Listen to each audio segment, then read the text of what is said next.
Make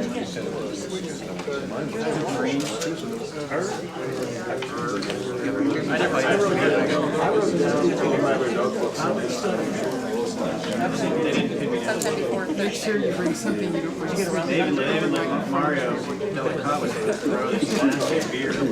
Mark will no longer be seen. Or no longer be seen general details like pink runnings. Did he say it a good time? Well, I think those, I couldn't have done those.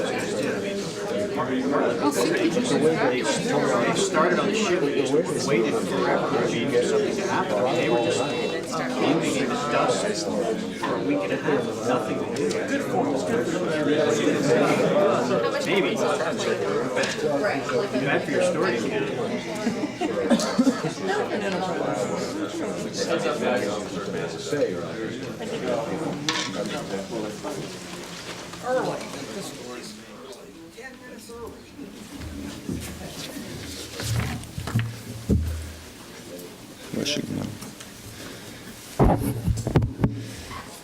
Good afternoon. I've asked General Clark to give all of you an update on what is happening in Kosovo. Based on my visit there just 2 weeks ago, I concluded that KFOR is well on the way to establishing stability and restoring it. The Serb forces have left on time, although there may be some stragglers remaining. KFOR is deploying throughout the country, and the refugees are returning quickly to rebuild their lives. At Sakure, General Clark ran Operation Allied Force, the most successful air campaign in history, with great skill and precision. And now he's leading KFOR as it lays a foundation for peace and stability in Kosovo. He and I will answer questions after his remarks, but I think he should speak before we get into any questions. General Clark.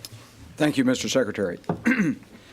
I think Operation Joint Guardian in Kosovo is off to a very good start. We've got on the ground there over 23,000 Allied troops. We've got 4,500 U.S. troops who are working in our U.S. sector. We've got more coming in every day. We're on a very good program to fill this up, and we're looking at even an acceleration of the deployment of some of the additional battalions so we get as much force there as rapidly as we can on the ground. On the ground, we found about what we expected to find. We knew we'd have some challenges from the returning Kosovar Albanians. They've been through a real tragedy. There's going to be a sorting out process. They've got to go home. They've got to get settled again. They've got to receive some assistance. They want to know where they stand with respect to their property, their loved ones, and many other factors. We expected that. We expected the Serbs generally to be in compliance with the military technical annex. They have been. The forces have generally pulled out. We know there are some stay-behind elements. We're not quite sure what they're doing there, how many there are, or how long they're going to be there, and we're in the process of asking them to leave when we identify them. With respect to the United Nations, we know that its role there is going to be critical. I think we've got a very good UN diplomat there in charge of the mission right now on a temporary basis. Secretary General Solana and I met with him last week. He asked me to ensure that a lot of visibility was given to the UN requirements, particularly the police requirements. And I've done that, and obviously NATO will be very pleased when the United Nations police forces, including the 1,000-plus armed police that are to be part of this component, arrive there. Our soldiers, in the meantime, are fulfilling their mission. They're assisting as best they can in the maintenance of public order. They're enforcing the military technical annex, and they're providing in extremis humanitarian assistance when that's required. So I'm very proud of the work that Lieutenant General Mike Jackson, the Ace Rapid Reaction Corps, and all of our national contingents are doing there. Thank you. Secretary. There have been some disagreements between NATO and the Russians over the area of responsibility that they will be in, as well as command and control issues that you felt you had settled in Helsinki. Combining that with this, the case of the big, large-scale military exercises that the Russians have conducted, including flying close to the airspace of Iceland and Norway, what do you make of what the Russians are doing? Are they flexing their muscles, or what's afoot here? Well, I wouldn't try and draw any connection between the two events. The Russians, during the course of our negotiations in Helsinki, made it clear that they wanted to try to renegotiate these at various stages along the way.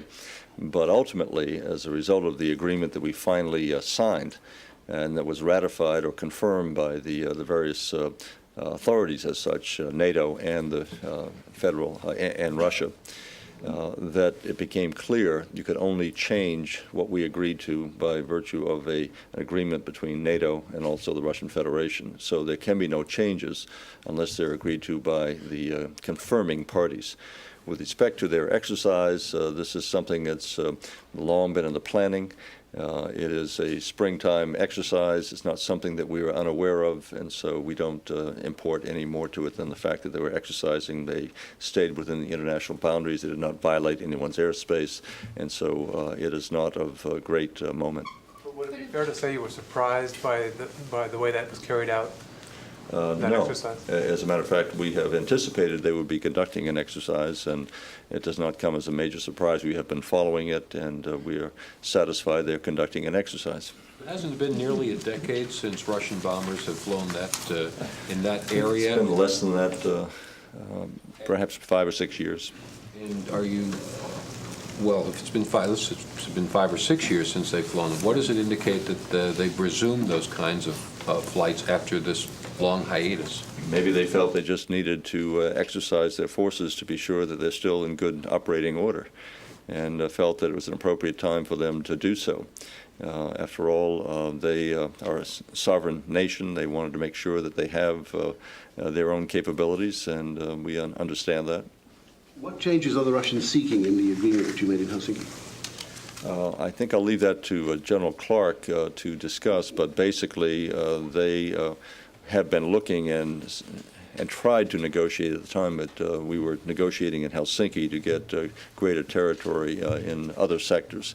And so they want to draw the lines along in areas that they would feel more comfortable in operating in, and we feel it's very important that we stay within the existing map as it was drawn, subject to any changes that might become necessary would be subject to, again, approval by the confirming authorities. That can only come through the North Atlantic Council and the Russian Federation. General Clark, what? Well, they came to shape on Monday in accordance with the agreement worked out in Helsinki for planning conference, and there was some creative reinterpretation of the Helsinki agreement, which we discussed, and I believe most of that's off the table at this point. They're going down to recon the sectors. They'll come back, and as the Secretary said, if they want to make any changes. For example, some concern was expressed by some of the Russians on the ground, having seen the KLA up a little close and personal, that maybe the sectors they picked weren't the most convenient sectors for the Russian forces to be in. But that remains fundamentally a political decision. It was decided at a very high level, and they'll have to come back through proper channels if this is going to be adjusted. So we expect to have another meeting with them at SHAPE next week. General Clark, there was testimony on the Hill this afternoon about the state of readiness of the Apache unit that was deployed to Albania, and specifically that some of the pilots didn't have the training in night vision goggles. Some of the equipment was not up to snuff. Radios didn't have the range they needed. Some of the fuel tanks are too heavy for the helicopters to operate properly in that environment. How concerned are you about that, and how does that jive with the statements that we got all along that the Apaches were ready and combat ready, and Secretary Cohen, what about the combat readiness of the frontline forces if this unit really, once it got there, wasn't ready to go into combat right away? It needed additional training. Any time that we receive reports that there's a lack of readiness on the part of any of our services or any of our combat units, that's of concern to us. I believe that the Army is on top of this issue, that any deficiencies that have existed are going to be addressed, because it would not be an acceptable situation to put our pilots into an environment in which they are not fully prepared. As I said during the course of the entire air campaign, General Clark was taking all responsible measures to make sure that those Apache pilots were properly trained and ready to go under very adverse circumstances with long ranges over a very hostile territory and a very difficult geographical environment, to say the least. And so he was satisfied that after their proper training under those conditions, they were ready to execute their mission should it have become necessary to do so. General Clark? That's right. We had a full mission training plan, and of course, Anytime that you put forces into an unfamiliar piece of ground in a theater, if you have the opportunity to do so, you're going to want to train in that particular area under those conditions, and so that's precisely what we did. I think there's been some misinterpretation of the Cody memo, frankly. What he's talking about are not just unit-specific problems. These are Army-wide systems problems. They're problems with the hardware, the technology, the training system. And as the Secretary said, I know the Army's aiming to address these issues, and I'm confident they will. But I do want to tell you that I think Dick Cody did a great job over there with that unit. He reported to me and to Jay Hendricks, the Task Force Hawk Commander, that he was very satisfied with the proficiency of the pilots. They were ready, they were qualified, they were ready to go, and I think he was right. But were these problems a factor in why these Apaches were not used in combat? No, they weren't. Secretary Cohen, could we Follow up go on the back same- to Russia for a minute? I'm sorry.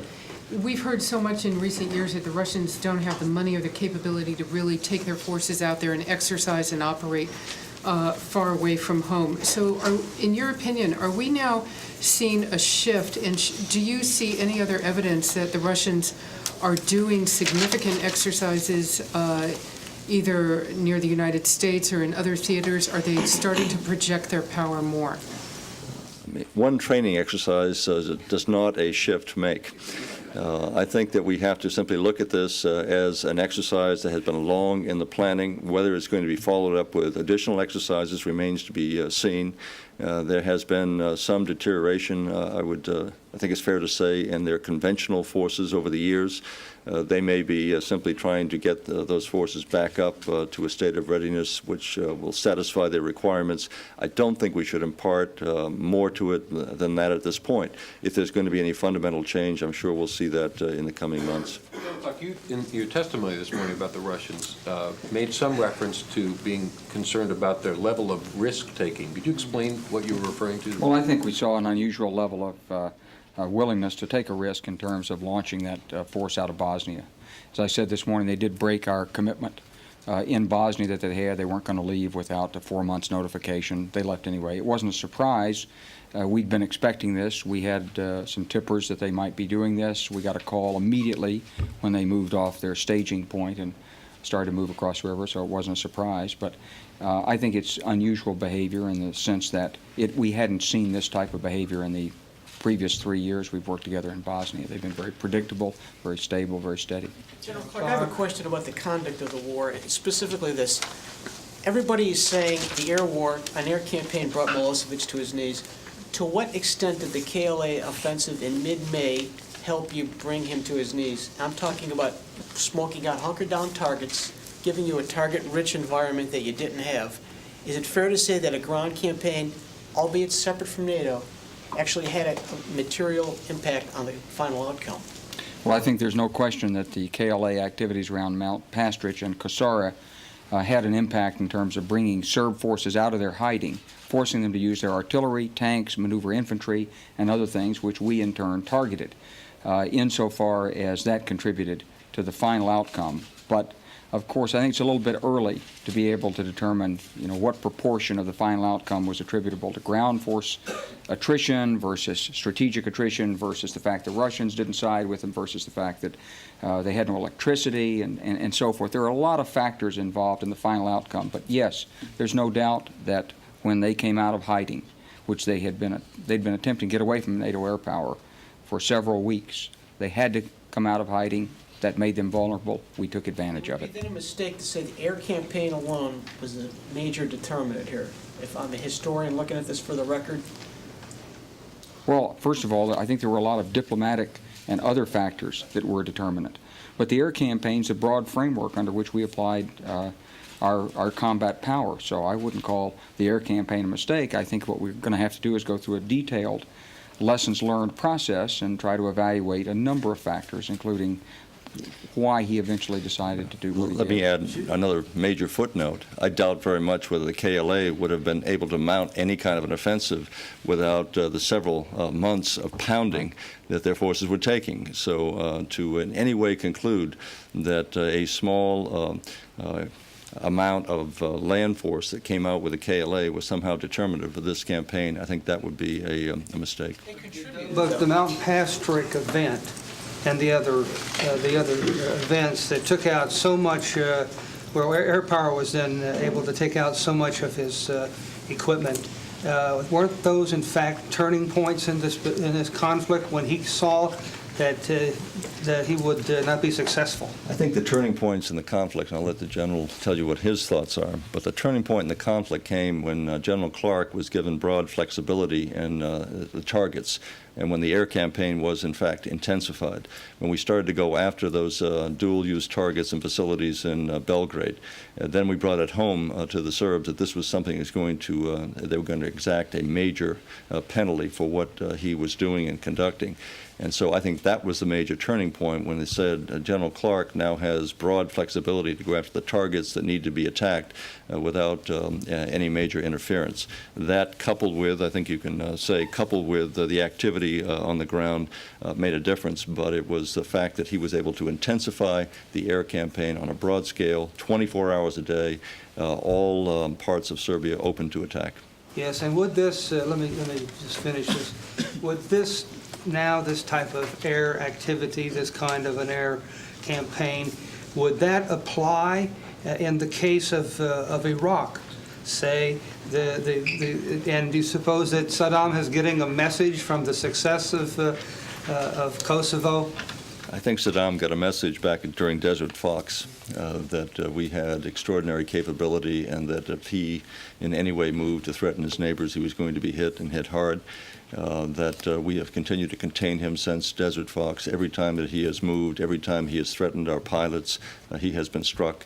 And so he is now back safely, at least confined to that box that he's in. So I think that the message has been one that we are going to continue to enforce the no-fly zones. We have the capability to do that. Kosovo, I'm sure, had some impact to show that we have tremendous capability in terms of our air power. But I think that Saddam is looking at it from a different perspective than Milosevic. He is still going to seek in some way to try and challenge the no-fly zones. But can I just go back to the premises of your question about turning points, because I think it's important. From the outset, this was a steady intensification of the air campaign. From the outset, it was clear to us that Milosevic could never win. It was just a matter of putting more and more force, more and more pressure against him. And maybe there was no turning point. Maybe it was a series of doors being closed progressively. First it was maybe he was going to get a bombing halt at Easter. He didn't. Maybe it was at Orthodox Easter. He didn't. Maybe the alliance was going to get shaky before the summit. We didn't. We came out of the summit much stronger. Maybe the alliance wasn't going to go all the way with targeting. We did. Maybe we couldn't get his forces on the ground. We did. Maybe the KLA was going to be defeated and fold. They didn't. I mean, step by step, he lost every opportunity he had to pull this off. He took the final outcome before a total collapse, in my view. Secretary Cohen, if you had known about the Russian exercise for a while, why were the bombers intercepted? And also, has any high-level official spoken with anybody over in Russia about this? Well, part of our responsibility as well is when we see forces that, depending on how far they come, that we would scramble our aircraft to make sure that the Russian forces stay within acceptable limits. So I assume that the Russians also want to learn lessons in terms of how quickly we can respond, and we demonstrated quite quickly. So I don't import, again, anything greater than that at this point. General Clark, back to Kosovo. Has any high-level official on the Pentagon? Not to my knowledge. No. Back to Kosovo. Could you sort out for us the confusion over the numbers of Yugoslav equipment that's been withdrawn? Very different numbers are coming out from KFOR and coming out of NATO Brussels. And KFOR says that it's about, I think it was 300 APCs got withdrawn. NATO says no, it's 450. KFOR says 300 artillery pieces. NATO Brussels saying no, 600 got withdrawn. Well, I hadn't seen that. That's to the issue of how much you hit on the ground. I haven't seen the confusion between KFOR and Brussels. I will take a look at it. As far as what we hit on the ground, we stand on the figures that we presented previously. That's 110 tanks, 210 armored fighting vehicles, 449 pieces of artillery and mortar equipment. I know these figures by heart because I've been asked this question several times. We've got this on either cockpit video or overhead imagery or both. We're also going to be doing a full bomb damage survey of the area. We're going to go to every location. We're going to look and see what's there, and that team is over in Europe now getting ready to go in as a NATO team. However, Two things you have to bear in mind. A lot of this equipment has been dragged off for salvage or for whatever reasons. And secondly, there is an active disinformation campaign to discredit NATO's air campaign and to protect the reputation of the Serb military. This is hand in glove with Milosevic's promotion of General Ojdanic, his awarding of the Hero of Yugoslavia banner to all of these forces that participated, and it's all part of his re-legitimation campaign. He's very concerned that the truth is going to come out about what happened to the Serb military in Kosovo. But can you give us a solid count of what was withdrawn? Clearly, what got hit. I can't give you a solid count on what was withdrawn as it withdrew because we had some bad weather conditions on some of that withdrawal. What we've done is we're looking at some other sources, and we'll go back and get some information, and we'll be releasing that at a later time if it turns out that there's a need to do so. General, I understand that a Russian colonel and a Russian major were captured, I think, during the Battle of Mount Pastrick, and they subsequently died. I don't know if they were executed or if they died in the NATO bombing campaign. We have been led to believe that the only Russians that were involved in this were mercenaries, but if they were a colonel and a major, that clearly indicates a military involvement. Could you please address this? I've heard that's a unit. Well, I've heard these reports of a Russian colonel and a Russian captain. I don't know whether they were retired, whether they were former military, whether they were mercenaries, and we really never saw these people, and we have no real information on it. Mr. Secretary, just if I could turn to North Korea for a second. Sure. Could you give us sort of your latest assessment of the military situation there, as well as your thoughts on reports of an upcoming missile test, how destabilizing that would be? Well, with respect to the military situation, they have a very formidable force that is forward deployed. It's one of the reasons why we look to North Korea and watch it very closely to make sure that we are fully prepared to deal with any contingency.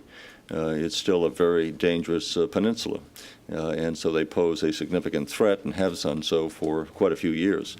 With respect to, but I might point out that we also have a very strong deterrent, and one that we're satisfied will certainly serve in that capacity for the future.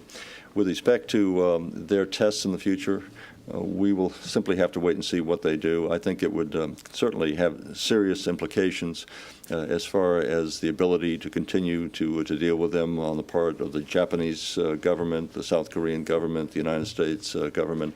I think it would complicate the kind of progress we've been trying to make with the four-party talks and with the implementation of the various agreements. And so it would have some serious implications for a continuation of that. Does it appear a missile test is upcoming or imminent? Well, I really don't want to comment on any intelligence matters. We follow it very closely.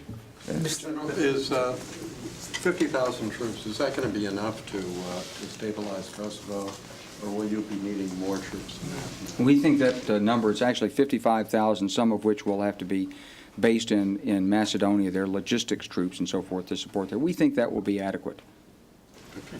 Sorry, the talks with the Russians you've had this week, has the fact that that's not been ironed out completely delayed the deployment of the Russian troops, and how soon do you now expect them to be there? Well, at this point, it hasn't delayed it, and we think that they will be in there starting after this agreement is finalized in the next week.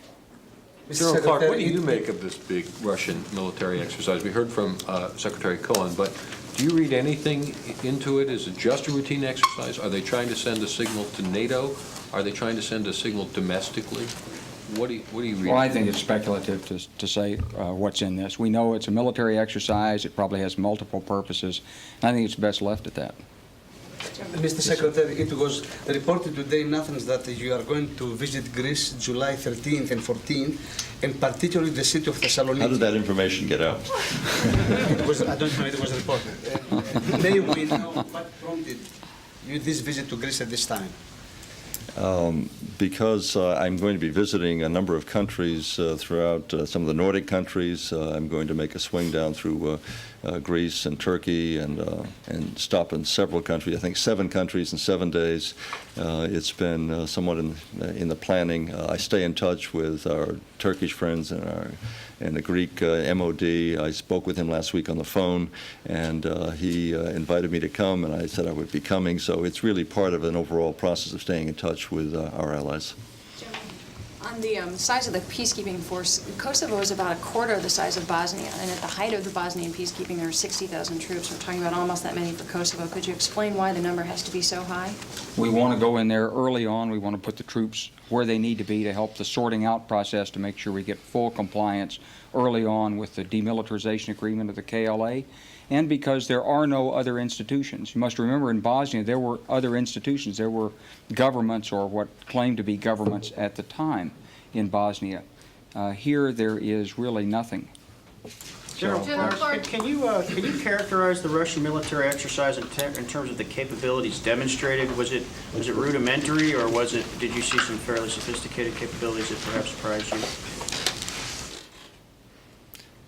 There's nothing that's surprised us as such. It's an exercise that, again, was anticipated. I don't think we should read any more into it than that. Questions have been raised in terms of motivation. I'm sure it does have, they have some multiple purposes, perhaps for domestic purposes, international purposes. They want to be seen as remaining a force that one has to deal with. We deal with them. I thought it was a really good sign of the agreement that was negotiated and signed in Helsinki. I think that bodes well for getting things back on track because of the situation we had with respect to Desert Fox, also with our operations against Milosevic. So I think it's we have kept up our diplomatic relations with them. I hope that we can restore on a more cordial basis our military-to-military contacts. I'll be going to Russia sometime during the course of this month or next, and so it's all part of maintaining good, stable relations with them. Buzzing a couple of planes to the west, or was it somewhat more? I mean, was it somewhat sophisticated? It was a training exercise. General Clark, you mentioned in your testimony today that you saw the Serbs preparing for possible aggression against Montenegro. Can you talk a little bit more about what sort of preparations you are seeing? And secondly, is NATO prepared to intervene militarily if the Serbs do take aggressive actions against them? Well, we've seen some reinforcement of some of the elements there. We've seen a pattern over several weeks of attempting to put more ethnic Serbians and persons loyal to President Djukanovic's opponent, Mr. Bilotovic, into positions of authority down there. So all these are preparatory stages. We've had previously incidents where the Serb military tried to take over the border on the Privlaka Peninsula. So I think Montenegro remains a very sensitive area. I think President Milosevic is calculating what is to his best advantage in terms of making moves in that area, and I wouldn't want to discuss any prospective or hypothetical military possibilities in that connection. As a follow-up, can you say what is the scale of reinforcements that you're seeing? And secondly, I'm not trying to ask you whether you have contingency plans, but whether, perhaps it's a question for the Secretary, whether NATO or the United States has even decided what it would do, and if that would be military, if the Serbs were to move against Montenegro. Well, General Clark just indicated we would not begin to discuss hypothetical situations in the first instance. And secondly, I think what you're seeing as far as the demonstrations that are starting to surface in Serbia is the realization on the part of thousands of Serb nationals that Milosevic has brought them nothing but warfare and death and destruction and hardship and economic retrenchment for the past 10 years. To the extent that he is contemplating other military action, I would hope and trust that the Serb people would express their opposition to anything that he might have in mind in the way of any further aggression. He has brought them a great deal of suffering. He has brought them nothing but heartache for the past 10 years, and I would hope that they would voice their concerns as they have been in even greater numbers. And I've got time for one more question. Senator Sessions today made the point in your testimony, that the air campaign didn't stop ethnic cleansing. That was an early criticism of the campaign, that they were flying too high and they couldn't stop the violence on the ground. Can you address whether that, in retrospect, is a fair critique of what actually happened? I don't think it is a fair critique. This is a very well-planned campaign of ethnic cleansing. It was probably a year in the planning from everything we've been able to learn. He had forces pre-positioned and staged. They were intermixed with the local population. And as we always said, you can't do police action and you can't stop paramilitaries from the air. If you could, you wouldn't have any policemen on the beat. And that was simply a known capability that he had. And when he had the opportunity to execute it, he executed it. Frankly, I think we preempted him a little bit. I think he planned to start it a little bit later. And I think he was a little surprised when the OSCE verifiers came out and NATO made clear its determination to move ahead. So he kind of lurched into high gear on this thing. But the idea that the airplanes weren't flying low enough to see the targets, that's just an erroneous perception. We went through 3 or 4 weeks of this continuous discussion of the 15,000 feet. Our aircraft flew at the optimum altitude both to acquire targets and to deliver weapons throughout the campaign. We knew exactly what we were doing. It was extremely well thought through and managed. The airmen can, at some point, tell you in great detail if we determine that we can safely do that in terms of our own operational security. But we were fully capable of picking up the targets at the altitude we were flying. Cutting that altitude in half or by a third wouldn't have helped us. There's another major miscalculation that Milosevic made, and that is he was under the assumption and belief that he could wipe out the KLA within a week's period. Another gross miscalculation on his part. I've got to run. Is it fair to say that the leadership... Thank you, gentlemen. Well done.